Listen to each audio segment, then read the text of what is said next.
साथियों, आज हम फिर से स्वागत करते हैं आप सभी का अपने परिवार एसएल स्टडी में। साथियों, आज हम बात करेंगे बुद्धि। ठीक है, आज का जो हमारा टॉपिक है वह है बुद्धि से संबंधित। बुद्धि की यानी इंटेलिजेंस, बुद्धि को इंटेलिजेंस भी कहते हैं इंग्लिश में। ठीक है, बात करें अगर हम बुद्धि की, तो आज के इस टॉपिक में जो हमारा बुद्धि है, बुद्धि का मापन। ठीक है, बात करें अगर बुद्धि की, तो बुद्धि एक कैसी शक्ति है? बुद्धि एक जन्मजात शक्ति है। ठीक है, बुद्धि कोई अर्जित शक्ति नहीं है, यानी बुद्धि को अर्जित नहीं किया गया, बल्कि बुद्धि एक जन्मजात है। यह जन्म से ही मनुष्य के साथ अपने साथ लेकर आता है। ठीक है, समस्त मानसिक क्रियाओं व योग्यताओं का योग है। बुद्धि क्या है? बुद्धि जो समस्त मानसिक क्रियाएं हैं, जो हमारी मानसिक क्रियाएं, कैसे सोचना, समझना, बोलना, हंसना, भावना व्यक्त करना, ये हमारी कैसी क्रियाएं हैं? यह हमारी मानसिक क्रियाएं हैं। तो उन मानसिक क्रियाओं का क्या है? बुद्धि एक योग है। योग है, क्या है? बुद्धि एक योग है, जिससे हम क्या करेंगे कि हम सोच समझकर बोलेंगे, हम चिंतन करेंगे। ठीक है, चिंतन करने के बाद ही हम अपनी भावनाओं को व्यक्त करेंगे। ठीक है, अगर बात करें हम कुछ परिभाषाओं के बारे में, यानी कुछ परिभाषाएं हैं बुद्धि से संबंधित, जो बिने महोदय हैं। ठीक है, बिने महोदय क्या कहते हैं कि बुद्धि 4 शब्दों से में निहित है। यानी जो बुद्धि है वह कितने शब्दों में निहित है? 4 शब्दों में। कौन कौन से? ज्ञान, आविष्कार, निर्देश, आलोचना। ठीक है, जो हमारी जो बुद्धि है इन 4 शब्दों से मिलकर बनी है। ठीक है, ज्ञान के लिए ज्ञान है तो आविष्कार करेंगे, आविष्कार में निर्देश और आलोचना है। ठीक है, वहीं अगर बात करें बुद्धवर्त, बुद्धवर्त क्या कहते हैं कि बुद्धि कार्य करने की एक विधि है। बुद्धि क्या है? कार्य करने की एक विधि है, यानी हम कोई भी कार्य करते हैं, यानी कोई भी काम या क्रिया करते हैं, तो वह किसके माध्यम से करते हैं? बुद्धि के माध्यम से करते हैं। यानी जब बुद्धि हमें जो आदेशित करती है, तब हम उस कार्य को करते हैं। ठीक है, बात करें अगर वहीं बकिंघम क्या कहते हैं, तो बकिंघम कहते हैं सीखने की शक्ति ही क्या है? बुद्धि है। यानी कोई भी कार्य, अगर कोई भी क्रिया या कोई भी ज्ञान अगर हम सीखते हैं, तो वह किसके माध्यम से सीखते हैं? बुद्धि के माध्यम से सीखते हैं। ठीक है, आई होप साथियों आपको क्लियर हो गया होगा। बात करें वहीं रॉस महोदय क्या कहते हैं? रॉस कहते हैं कि नवीन परिस्थितियों में चेतन अनुकूलन ही बुद्धि है। नवीन परिस्थितियां यानी जैसे ही हमारे सामने कोई नई परिस्थिति आई, नई समस्या आई, उस समस्या के प्रति जो हमारी चेतना है, उस समस्या के अनुरूप जो हमारी चेतना कार्य करती है, उसके अनुकूल कार्य करती वह हमारी क्या? बुद्धि है। जैसे उदाहरण के तौर पर अगर बात करें कि आप जा रहे हैं, आपके सामने कोई शेर आ जाए, तो आपकी जो बुद्धि होगी, जो आपकी चेतना होगी, वह वहाँ से तुरंत भागने को प्रेरित करेगी। ठीक है, तो वो क्या है? वो हमारी बुद्धि है। ठीक है, बात करें अगर बुडरो, बुडरो क्या कहते हैं कि बुद्धि ज्ञान का अर्जन करने की क्षमता है। यानी हम कोई भी ज्ञान अर्जित करते हैं, उस ज्ञान को अर्जन करने की जो कैपेसिटी है, जो क्षमता है, वह क्या है? बुद्धि। बुद्धि के माध्यम से ही हम ज्ञान को अर्जित करते हैं। ठीक है, आई होप साथियों आपको क्लियर हो गया होगा। चलिए आगे देखते हैं। बात करें अगर वहीं जो टर्मन है, टर्मन क्या कहते हैं कि बुद्धि अमूर्त विचारों के बारे में सोचने की क्या है? एक क्षमता है। जो टर्मन महोदय ने क्या कहा कि बुद्धि जो है तो अमूर्त, अमूर्त का मतलब ऐसे विचार जो हमारे सामने नहीं है, उनको हम अपनी कल्पना शक्ति या अपनी जो है तो चिंतन शक्ति के माध्यम से सोचते हैं। जैसे आप एक स्थान पे बैठे हैं, मान लीजिए अपने घर पे, अब आप ये अपने अमूर्त विचार क्या कि हम ताजमहल में घूमने गए हैं। ठीक है, हम लाल किला घूमने गए, तो ये क्या है? यह अमूर्त विचार है। उनको सोचने की क्या है? एक क्षमता है, एक शक्ति है। किसने कहा है? टर्मन महोदय ने। ठीक है, क्या है? बुद्धि। बात करें अगर गाल्टन महोदय, उन्होंने क्या कहा कि बुद्धि पहचानने की क्षमता है। यानी कोई भी परिस्थिति आ गई, कोई भी समस्या हमारे सामने, कोई भी वस्तु है, उस वस्तु को हम पहचान लेते हैं। वह किसके माध्यम से? बुद्धि के माध्यम से। जैसे मान लीजिए आपके सामने पंखा रखा हुआ है, सोफा रखा हुआ, तो आप यहाँ पे बुद्धि की सहायता से ये पहचान लेंगे कि ये सोफा है और ये पंखा है। ये ऐसा अगर बुद्धि नहीं होगा तो आप सोफा को पंखा और पंखे को सोफा कह सकते हैं। ठीक है, बात करें अगर थार्नडाइक महोदय क्या कहते हैं कि बुद्धि बहुत सारी विशिष्ट योग्यताओं का समूह है। यानी हमारे अंदर, एक मनुष्य के अंदर जितनी भी सारी योग्यताएं हैं, उन योग्यताओं का क्या है? यह वह एक समूह है। यानी जितनी भी सारी योग्यताएं, उन योग्यताओं का एक समूह क्या है? बुद्धि है। ठीक है, बात करें वहीं पे थार्नडाइक महोदय फिर से क्या कहा कि बुद्धि पूर्व अनुभवों से लाभ उठाने की योग्यता। यानी हमने कोई पूर्व ज्ञान या कोई पूर्व अनुभव सीखा हमसे पहले, उस अनुभव के माध्यम से जो भी हम लाभ उठाते हैं, ठीक है, वह क्या है? बुद्धि है। जैसे मान लीजिए आपने क्या सीखा? साइकिल चलाना सीखा। तो आपने जब साइकिल चलाना सीख लिया, तो आप कोई भी कार्य करने के लिए उस साइकिल का प्रयोग कर सकते हैं। ठीक है, यानी जब जैसे ही आपको एक स्थान से दूसरे स्थान तक जाने की आवश्यकता पड़ी, आपने साइकिल उठाया और साइकिल उठा के चल दिए, तो क्या है? वह बुद्धि है। आपने क्या सीखा कि जो है तो पूर्व अनुभव, आपने अनुभव तो ले लिया कि साइकिल कैसे चलाना है, फिर उस अनुभव का आप क्या करते हैं, लाभ उठाने की प्रयास करते हैं। ठीक है, बात करें वहीं पे जो है थर्स्टन महोदय क्या कहते हैं कि बुद्धि, तर्क एवं चिंतन करने की योग्यता, यानी हम कोई तर्क करते हैं, जब चिंतन करते हैं तो उन तर्क और चिंतन करने की जो योग्यता, जो कैपेसिटी है ना, वो जो एबिलिटी है वह क्या है, बुद्धि है। ठीक है, स्टर्नबर्ग क्या कहते हैं कि बुद्धि आलोचनात्मक ढंग से सोचने की क्षमता है, यानी आलोचनात्मक ढंग से मतलब यानी कोई भी कार्य है हम चिंतन कर सकते हैं, किसके माध्यम से, बुद्धि के माध्यम से। ठीक है, ब्लूम क्या कहते हैं कि बुद्धि नाम की कोई चीज़ होती ही नहीं है। जो ब्लूम महोदय हैं उन्होंने क्या कहा कि बुद्धि नाम की कोई चीज़ होती ही नहीं है। ठीक है, ये कुछ परिभाषाएं हो गई बुद्धि से संबंधित, और इसके आगे हम टॉपिक को देखते हैं। ठीक है, अगर हम बात करें बुद्धि की विशेषताएं के बारे में, यानी बुद्धि की जो मुख्य रूप से कौन कौन सी विशेषता है, तो जन्मजात बुद्धि कैसी होती है, जन्मजात होती है, यह हमें अर्जित नहीं की, बल्कि यह हमें प्रकृति ने जो है तो सोचने और समझने के लिए हमें बुद्धि को प्रदान की है। ठीक है, अगर बात करें बुद्धि अनुभव से लाभ उठाने की क्षमता, जैसे हमने कोई अनुभव प्राप्त किया, उस अनुभव से जब हम उस अनुभव का अगर लाभ उठाएंगे तो वह किसके माध्यम से उठाएंगे, बुद्धि के माध्यम से। जो हमारा बुद्धि को हम दिमाग भी कहते हैं, यानी जिसका दिमाग जितना तेज होगा वह उतना ही लाभ उठा सकता है। ठीक है, बात करें वहीं पे वंशानुक्रम व वातावरण दोनों का प्रभाव, बुद्धि में वंशानुक्रम और वातावरण दोनों का प्रभाव पड़ेगा। वंशानुक्रम मतलब जिसके माता पिता अगर तेज दिमाग वाले हैं तो उसके पुत्र भी तेज दिमाग वाले होंगे, और वहीं अगर बात करें वातावरण के, तो जैसे वातावरण में व्यक्ति रहेगा, जो बालक रहेगा उसका दिमाग उसी तरह हो जाएगा। अगर वह शिक्षित व्यक्तियों के पास रहेगा तो उसका दिमाग शिक्षित होगा, बाकी अगर वह चूतिया लोगों के पास रहेगा तो उसका भी दिमाग जो है तो दिमाग गधों के जैसा ही रहेगा। ठीक है, तो बुद्धि का भी, वातावरण का भी कहीं ना कहीं बुद्धि पर या दिमाग पर प्रभाव पड़ता है। ठीक है, बात करें जटिल समस्याओं का समाधान, तो बुद्धि की एक महत्वपूर्ण विशेषता है कि हम जटिल से जटिल समस्याओं का समाधान कर सकते हैं। जैसे मान लीजिए आपके सामने कोई समस्या आ गई, आपने उस समस्या का समाधान करने के लिए तुरंत अपनी बुद्धि का प्रयोग कर लिया, और अपने बुद्धि के माध्यम से, अपने दिमाग के माध्यम से आप उस समस्या का समाधान कर लिए। ठीक है, लिंग भेद का प्रभाव नहीं, यानी ईश्वर ने भी जब हमें दिमाग प्रदान किया तो हम उसमें लिंग यानी लड़की और लड़के का अंतर नहीं किया कि लड़की को कम दे दिया जाए और लड़के को ज़्यादा दे दिया जाए। जो भगवान ने भी जो है, जो प्रकृति ने जो प्रदान किया वह सबको एक समान प्राप्त किया है। ठीक है, जिससे कोई लिंग भेद का प्रभाव नहीं पड़ा। ठीक है, वहीं अगर बात करें सीखने में सहायक जो बुद्धि होती है, बुद्धि हमारी कैसी होती है, वह सीखने में सहायक होती है।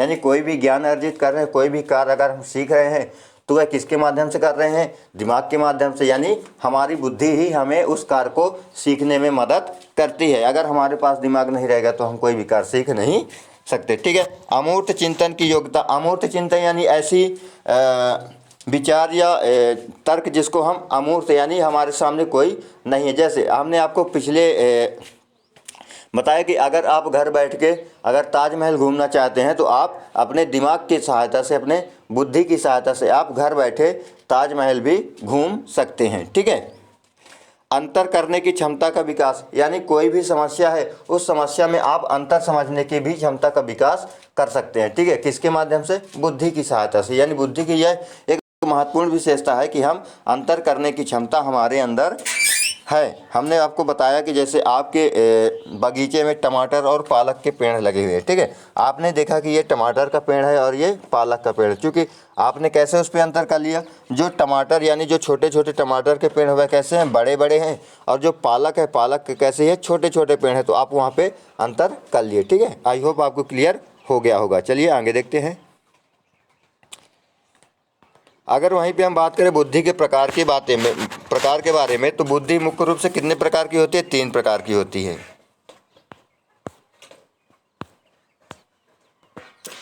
कौन कौन सी, मूर्त, यांत्रिक या गामक, अमूर्त और सामाजिक। ठीक है, ये मुख्य बुद्धि के कितने प्रकार हैं, 3 प्रकार है।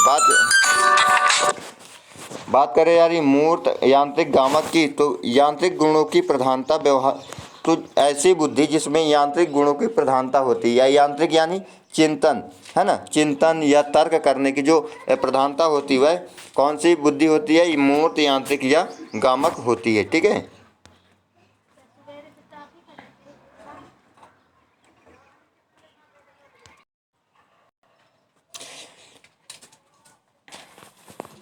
वहीं पे अगर बात करें यांत्रिक गुणों की प्रधानता, यानी ऐसे व्यक्ति जिनके अंदर या ऐसी बुद्धि जिनके अंदर यांत्रिक गुण की प्रधानता होती, ऐसे व्यक्ति आगे चलकर क्या यह किस बुद्धि की होती है, व्यवहारिक बुद्धि के होते हैं। यानी ऐसे व्यक्ति क्या इंजीनियर, डॉक्टर, मैकेनिक, कारीगर, खिलाड़ी या मनोचिकित्सक, जिसमें दिमाग का बहुत ज़्यादा यूज होता है। ऐसे दिमाग के लोग क्या आगे चलकर मनोचिकित्सक बनते हैं। बात करें अगर वहीं अमूर्त बुद्धि, अमूर्त विचार मतलब ऐसे विचार जो वैचारिक व्यक्ति के होते हैं। ये कैसे करते हैं यार तू?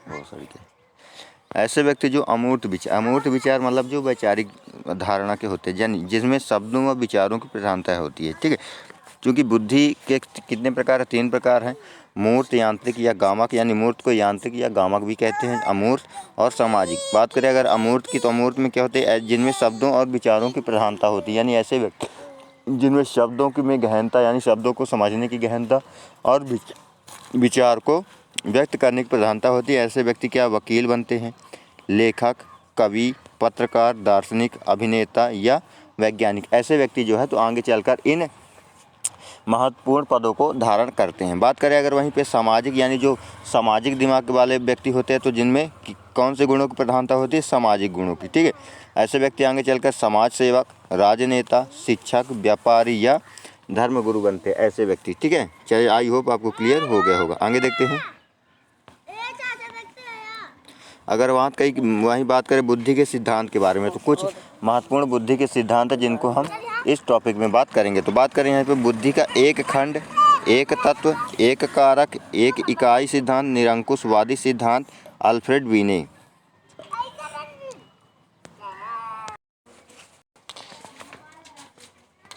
यानी जो बुद्धि का जो पहला सिद्धांत है वह किसने दिया है, अल्फ्रेड बीने ने दिया। ठीक है, इस सिद्धांत को क्या है, बुद्धि का एक खंड सिद्धांत, एक तत्व, एक कारक, एक इकाई सिद्धांत, निरंकुशवादी सिद्धांत भी कहते हैं। इसे किसने दिया है, अल्फ्रेड बीने ने दिया। कब दिया था, 1911 में। ठीक है, बात करें एक तत्व सिद्धांत की, तो इसकी आलोचना किसने की है, जॉनसन ने।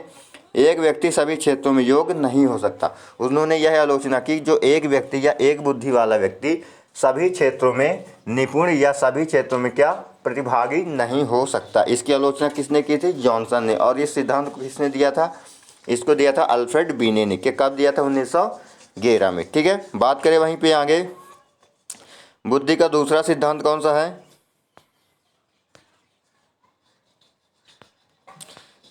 बुद्धि का जो दूसरा सिद्धांत, यानी जिसे हम द्विखंडी सिद्धांत भी कहते हैं। ठीक है, इसे द्विखंडी सिद्धांत या द्वितत्व, द्विकारक, सामान्य एवं वास्तविक मानसिक शक्ति का सिद्धांत भी कहते हैं। ठीक है, यह इसमें जो सामान्य तत्व होते हैं, यह इसमें सामान्य तत्व और विशिष्ट तत्व होता है। किसमें, द्विखंडी सिद्धांत में। ठीक है, बुद्धि के कुल 2 तत्व बताए हुए, एक सामान्य तत्व और विशिष्ट तत्व। एक तत्व किसने दिया था, अल्फ्रेड बीने ने दिया था। और जो द्विखंड सिद्धांत है, इसमें यानी 2 प्रकार की बुद्धि होती है, एक सामान्य बुद्धि होती है, एक विशिष्ट बुद्धि होती है। ठीक है, बात करें इसे हम कौन कौन से सिद्धांत के नाम से जान सकते हैं। आपको प्रश्न में कई नामों से भी आ सकता है। जैसे मान लीजिए द्विखंड सिद्धांत, द्वितत्व सिद्धांत, द्विकारक सिद्धांत, सामान्य एवं वास्तविक शक्ति, इसको भी जो है इन्हीं सिद्धांत का कौन सा एक तरह से पर्यायवाची शब्द है। ठीक है, बात करते हैं आगे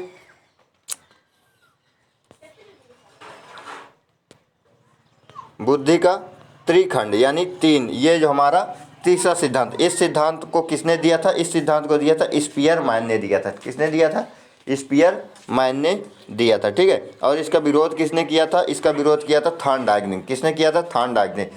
पहले बुद्धि के सिद्धांत को किसने दिया था, अल्फ्रेड बीने ने दिया था। कब दिया था, 1911 में दिया था। ठीक है, और जो त्रिखंड का सिद्धांत है, इसको दिया था स्पीयरमैन ने। और इसकी आलोचना किसने की है, तो इसकी आलोचना की है थॉर्नडाइक ने। ठीक है, इसमें जो है तो सामूहिक तत्व, यानी इसमें जनरल यानी सामान्य और स्पेशल यानी विशिष्ट बुद्धि, यानी दोनों का क्या होता है, कॉम्बिनेशन होता है। ठीक है, जैसे ये है और ये यहाँ पे जो है तो दोनों का कॉम्बिनेशन है। ठीक है, इसमें जो है तो समूह तत्व को जी कहते हैं। बुद्धि के कुल 3 तत्व इसमें जो है तो बुद्धि के यानी दिमाग, आपको अगर दिमाग के बोले तो दिमाग ज़्यादा स्पष्ट रूप से समझ में आता है। जो दिमाग के इन्होंने कितने तत्व बताए, तो 3 तत्व बताए। कौन से? सामान्य तत्व, विशिष्ट तत्व और सामान्य तत्व और विशिष्ट तत्व के योग से जो एक कौन सा तत्व बना? सामूहिक तत्व, ठीक है, जिसमें सामान्य और विशिष्ट दोनों का योग है, वो तत्व मिलकर बना। तो इसमें टोटल कितने तत्व बताए हैं? 3 तत्व बताए हैं। इसको किसने दिया था? स्पीयरमैन ने दिया था। और इसकी आलोचना किसने की थी? तो थॉर्नडाइक ने की थी। ठीक, चलिए आगे देखते हैं। बुद्धि का बहुखंड सिद्धांत, ठीक है, बुद्धि का बहुखंड सिद्धांत, इसको हम बहुकारक, मात्रा का सिद्धांत, बालू का सिद्धांत, परमाणु सिद्धांत, असतात्मक सिद्धांत कहते हैं। ठीक है, इसे किसने दिया था? इसको दिया था थॉर्नडाइक ने। किसने दिया था? थॉर्नडाइक महोदय ने दिया था। इन्होंने क्या कहा कि बुद्धि के कितने तत्व हैं? अनेक तत्व हैं। यानी जो स्पीयरमैन ने 3 तत्व, बीने ने 1 तत्व और जो थॉर्नडाइक है उन्होंने बुद्धि के कई सारे तत्वों के बारे में चर्चा की है। ठीक है, बात करें वहीं पे इसमें जो है तो व्यक्ति के अंदर अनेक योग्यताएं होती है। उन्होंने क्या कहा थॉर्नडाइक ने कि बुद्धि जो व्यक्ति होता है उसके अंदर कई सारी योग्यताएं होती है। ठीक है, इसको बालू का सिद्धांत भी कहते हैं। ठीक है, आई होप साथियों आपको ये कॉन्सेप्ट क्लियर में आ गया होगा। चलिए आगे देखते हैं। 5वां है समूह कारक, समूह खंड का सिद्धांत। इसको किसने दिया था? थ्रस्टन और केली ने दिया था। ठीक है, जो समूह का जो 5वां सिद्धांत है इसको किसने दिया था? थ्रस्टन और केली ने दिया था। यह कहाँ के थे? यह अमेरिका के थे। ठीक है, इसमें जो है तो प्राथमिक मानसिक योग्यता, इन्होंने एक पुस्तक भी लिखी थी जिसको प्राथमिक मानसिक योग्यता के नाम से भी जाना जाता है। ठीक है, बुद्धि के 7 प्राथमिक योग्यताएं पाई जाती हैं। ठीक है, कौन कौन सी? आंकिक योग्यता, जिनमें जो है तो नंबरिंग एबिलिटी, जो आंकिक योग्यता होती है। शाब्दिक योग्यता, जिसमें शब्दों की प्रधानता होती है, शाब्दिक योग्यता, जिससे वर्बल एबिलिटी। स्पेस एबिलिटी यानी स्थानिक योग्यता। ठीक है, शब्द प्रवाह है ना, वर्ड एबिलिटी। बात करें आगे रीजनिंग यानी तार्किक योग्यता, और प्रत्यक्ष यानी प्रेस्पिटियल एबिलिटी। ठीक है, इसमें जो है, और बात करें वहाँ पे मेमोरी एबिलिटी, स्मृति योग्यता, जिसके अंदर स्मृति योग्यताएं मुख्य रूप से 7 प्रकार की योग्यताओं के बारे में बात की है। बात करें वहीं पे अगर कि बहुबुद्धि सिद्धांत का बहुआयामी सिद्धांत, इसको किसने दिया था? तो हार्वर्ड गार्डनर ने दिया था। कब दिया था? 1983 में दिया था। वह कहाँ के थे? वो अमेरिका के थे। ठीक है, इन्होंने कुल 7 प्रकार की बुद्धि बताई है। भाषाई बुद्धि के अंतर्गत कौन कौन से आते हैं? पत्रकार हो गया, कवि हो गया, लेखक हो गया, वकील हो गया, जिनमें शब्दों की गहनता होती है। ठीक है, तार्किक बुद्धि के अंतर्गत कौन से व्यक्ति आते हैं? वैज्ञानिक, जिनमें तार्किक होता, गणितज्ञ, जो गणित के जो महान गणितज्ञ हुए उनमें तार्किक बुद्धि होती है। शारीरिक बुद्धि की बात करें तो नर्तक जो नाचती है, खिलाड़ी खेलता, शल्य चिकित्सक जो शल्य चिकित्सा करता है, इसमें कौन सी बुद्धि पाई जाती? शारीरिक, है ना। बात करें वहीं पे अगर गायन संगीत, तो जो वादक होते हैं, गीतकार होते हैं, संगीतकार होते हैं, इनमें गायन की बुद्धि होती है। स्थानिक बुद्धि जो पायलट होते हैं, जो मूर्तिकार होते हैं, है ना, जो मूर्तिकार होते हैं, इनमें जो है तो इस कौन सी बुद्धि पाई जाती है? स्थानिक। अंतर्वैयक्तिक, देखिए अंतर्वैयक्तिक और अंतराव्यक्ति, इसमें जो होता है अंतर होता है। देखिए अंतर्व्यक्तिगत के अंतर्गत कौन होते हैं? जो चिकित्सक होते हैं, जो व्यापारी होते हैं, जो राजनेता होते हैं। यह किस प्रकार बुद्धि बातें है? यह अंतर्वैयक्तिक बुद्धि के प्राणी होते हैं। बात करें अगर अंतरावैयक्तिक की बात करें तो जो आत्म चैतन्य सन्यासी होते हैं, जो अंतरावैयक्तिक, जो आत्म सन्यासी या कौन से होते हैं? सन्यासी होते हैं, ऐसे व्यक्ति को अंतरावैयक्तिक कहते हैं। ठीक है, बात करें वहीं पे प्राकृतिक बुद्धि की, तो प्राकृतिक बुद्धि में वनस्पति शास्त्री, प्रकृतिवादी, जीव वैज्ञानिक, किसान, ठीक है, ये इस प्रकार के व्यक्ति होते हैं। ठीक है, वहीं पे अगर बात करें, आप यहाँ पे देख सकते हैं, यहाँ पे कुछ क्या क्या दिया गया, एक डायग्राम बनाया गया है।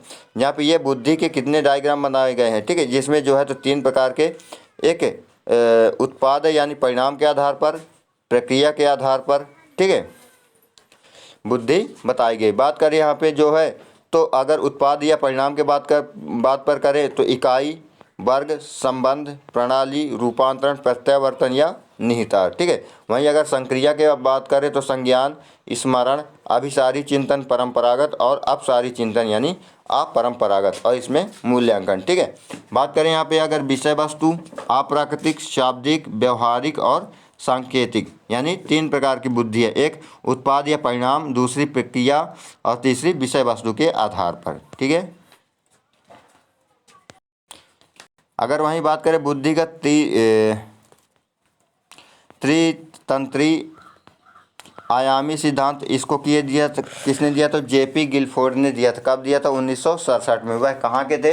वह अमेरिका के थे। ठीक है, उन्होंने बुद्धि का सर्वश्रेष्ठ सिद्धांत दिया था। इसके 2 आयाम है, पहली है प्रक्रिया, विषय वस्तु और उत्पाद। ठीक है, जिसको हमने आपको यहाँ पे दिखाया कि कौन कौन से है।